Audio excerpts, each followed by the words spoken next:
हर हर महादेव। दोस्तों हम जिस विषय में बात करेंगे वो आप टाइटल और थंबनेल को देख के ही समझ गए होंगे कि इसका शीर्ष जो है रावण के ऊपर है। जैसे कि आप सभी जानते हैं कि रावण एक प्रखंड पंडित और साथ में एक ऐसा दैत्य राक्षस था जिससे पूरा त्रिलोक कांपता था। उसके शक्ति से ना तो देवता, ना राक्षस, ना ही कोई गंधर्व, ना ही कोई जीव, ऐसा कोई नहीं था जो उसके नाम से ना कांपता हो।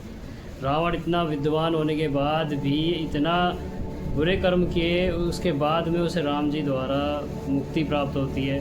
पर इससे पहले मैं आप लोगों को ये बताना चाहूँगा कि रावण ऐसा क्यों किया रावण ने, और ऐसा रावण के साथ क्या था कि उसने जानते हुए कि प्रभु रामचंद्र एक विष्णु अवतार हैं, उसके बाद भी उन्होंने सीता माता का हरण किया और फिर बाद में मुक्ति प्राप्त की। इस कहानी का शीर्ष जो है रावण है, और रावण के होने का कारण इसलिए था क्योंकि उसके श्राप जो था, एक समय की बात है जब नारायण भगवान जब वैकुंठ में विश्राम कर रहे होते हैं माता लक्ष्मी के साथ, तब उनके दो द्वारपाल थे, जय और विजय।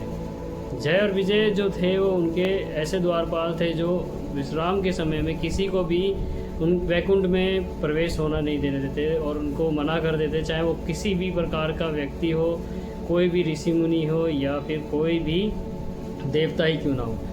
एक समय की बात है, 4 ऋषि जिनका नाम था ऋषि सनक, ऋषि सनातन, ऋषि सतकुमार और ऋषि सनातन, यह 4 ऋषि थे जो कि वैकुंठ में प्रभु विष्णु जी के दर्शन करने के लिए आए थे। और जय विजय नामक जो उनके द्वारपाल थे उनके द्वारा उनको रोका गया था। इसके बाद जब उनको रोका गया तो ऋषि मुनि जो थे वो बहुत ज़्यादा क्रोधित हुए और उन्होंने जय विजय को क्रोधवश में आकर यह श्राप दे दिया कि तुम जाकर पृथ्वी लोक पे राक्षस के रूप में रहोगे। जब उनकी प्रार्थना और अति क्रोध जब उनका शांत हुआ, तब उनसे जब द्वारपालों ने उनको प्रार्थना की कि प्रभु हमारे को इसका जो मुक्ति मार्ग है वो बताइए, तो उन्होंने ये बोला कि अगर आप चाहते हो कि आपकी मुक्ति हो जाए, या तो आप 7 बार मनुष्य जीवन लो या फिर 3 बार राक्षस के रूप में आप जन्म लो, और उसके बाद में अपने जो प्रिय यानी कि जो आपके आराध्य भगवान विष्णु हैं वो आपका वध करेंगे, यानी कि आप उनके परम शत्रु के रूप में जाओगे। तो दोनों भाई जो जय विजय थे उन्होंने ये स्वीकार किया कि हम राक्षस रूपी अवतार लेके पृथ्वी पर जाकर वास करेंगे और अपने आराध्य प्रभु के हाथों से मरकर वैकुंठ में वापस आएंगे। इतनी कहानी होने के बाद में जय और विजय सबसे पहला जो उन्होंने अपना रूप लिया राक्षस के रूप में वो था हिरण्यकश्यप और हिरण्याक्ष के नाम पे। हिरण्यकश्यप और हिरण्याक्ष इतने ज़्यादा ताकतवर थे, वह तपोबल से इतने ताकतवर बन गए थे कि उनके आगे देवता, इंद्र, ये जितने भी ऋषि मुनि थे सब उनके नाम से कांपने लगे थे। और बाद में उनको इतना ज़्यादा प्रताड़ित करने लगे थे कि प्रभु विष्णु जी को बाद में अवतार लेना पड़ा।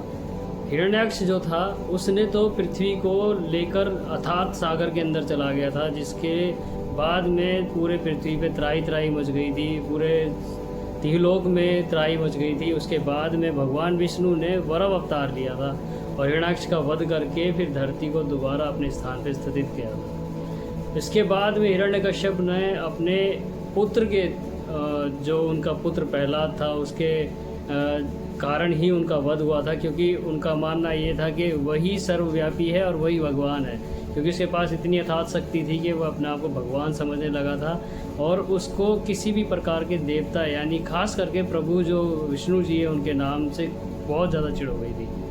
ये उसके पुनर्जन्म के कारण था, क्योंकि कोई और कारण नहीं था कि वह प्रभु हरि के नाम जप करने वालों को मृत्यु दंड देता था। ऐसे ही प्रहलाद जब उनकी पत्नी थी, जब उनकी पत्नी कयादु जो उनकी पत्नी थी, उनके पेट में जब प्रहलाद थे तब उनको हरि वचन नारायण जो नारद मुनि हैं उनके द्वारा बार बार जपने के कारण उनके अंदर हरि का वास हो गया था प्रहलाद के अंदर। और उसके बाद में जब जन्म लेते हैं तो उनको कई प्रकार से प्रताड़ित करके उनको मारने की कोशिश की जाती है, फिर होलिका के द्वारा उसको जलाया जाता है। अंततः हिरण्यकश्यप ने प्रभु से एकदम साफ स्पष्ट कहा था प्रहलाद के सामने कि अगर इस स्तंभ में अगर आपके प्रभु बसते हैं तो मैं इसको मारता हूँ, अगर होगा तो मेरे सामने आएगा। इस प्रकार हिरण्याक्ष को जो जो हिरण्यकश्यप था उसको एक वरदान प्राप्त था कि उसको कोई भी जानवर, कोई भी मनुष्य, कोई भी देवता नहीं मार सकता है।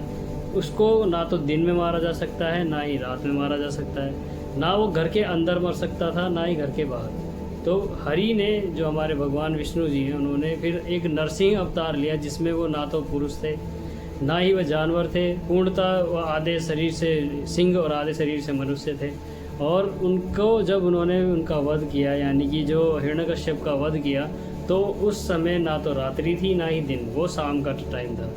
और हिरण्याक्ष के ही राजमहल के चौखट पे उसको अपने नाखून, यानी ना किसी अस्त्र से मर सकता था ना किसी शस्त्र से, अपने नाखूनों से उसके पेट को चीर के उसको पूरा वैकुंठ में दोबारा से उसको मृत्यु प्रदान करते हुए उसकी मुक्ति करी थी। परंतु यहाँ पे ये बात समाप्त नहीं हुई थी, क्योंकि ऋषि के जो श्राप थे, जो 4 ऋषि थे, उनके सिर्फ श्राप के अनुसार वह दूसरा जन्म फिर से लिया।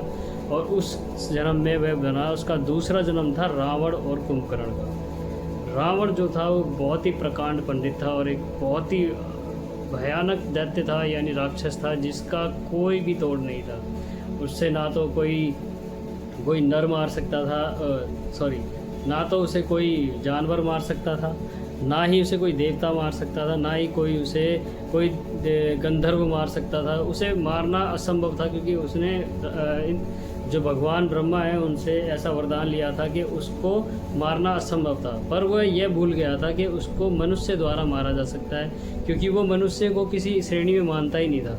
वह सोचता था कि मनुष्य एक ऐसी चीज़ है जो कि उसका कभी भी अहित नहीं कर पाएगी, क्योंकि वो इतना शक्तिशाली है कि उसने जो शिव जी के कैलाश पर्वत तक को उठाने की कोशिश की थी, तब उन्हें और उनको चंद्रहास दिया गया था शिव जी के द्वारा। उसके बाद उसने अर्थात मारकाट मचा के पूरे तिहलोक में अपना नाम कर दिया था। और मेघनाथ जैसे उसके पुत्र थे, तो उसको इतना अहंकार था कि उसको मारना असंभव है और उसको कोई मार नहीं सकता। फिर प्रभु हरि विष्णु ने फिर राम जी के रूप में अवतार लिया अयोध्या में आकर। फिर उन्होंने ऐसे ही धीरे धीरे करते करते उसका ऐसा समय आ गया कि उसको अंततः रावण को प्रभु राम द्वारा मृत्यु प्राप्त हुई। जो कुंभकर्ण था वो भी विजय का रूप था, तो उसको भी मुक्ति इसी प्रकार मिलनी थी, तो राम जी द्वारा ही उसको बाण के द्वारा मारा गया।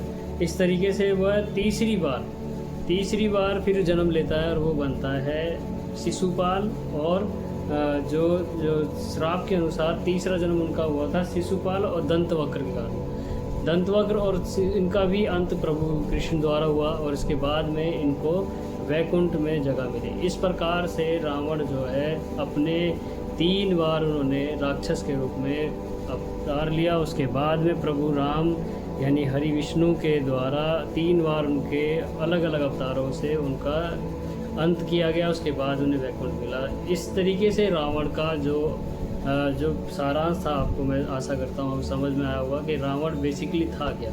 रावण एक देव था जो कि प्रभु हरि विष्णु का एक जो द्वारपाल होता है वह था, और बाद में श्राप के कारण वह राक्षस बना था। तो इस वीडियो का सारांश इतना ही है कि अगर आपको ये वीडियो अच्छा लगा हो तो आप इस वीडियो को ज़रूर शेयर करें।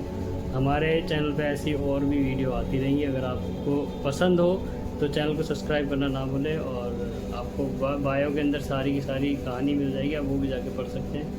और आप सभी का धन्यवाद हमारे चैनल को और वीडियो को सपोर्ट करने के लिए। धन्यवाद। जय श्री हरि, जय श्री नारायण, हर हर महादेव।